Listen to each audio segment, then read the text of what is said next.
দেখো বন্ধুরা, আজকে আমি স্পেশাল একটা মুড়ি কিনে নিয়ে আসছি।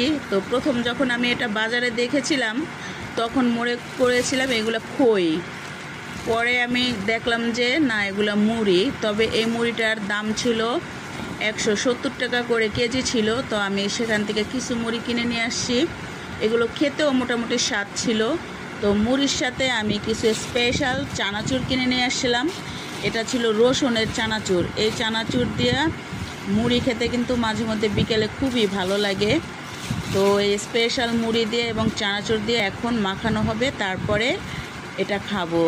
তো এই মুড়িটা পূর্বে কে কে খেয়েছো কমেন্ট করে জানাও, এবং কে কে প্রথম দেখেছো সেও কিন্তু কমেন্ট করে জানাও। আমি তো আজকে একদম প্রথম দেখেছি এবং দেখেই আমি মনে করেছিলাম খই, কিন্তু এখন দেখলাম যে না, আনকমন মুড়ি। তো কালারটা আসলে অনেক সুন্দর, তাই না?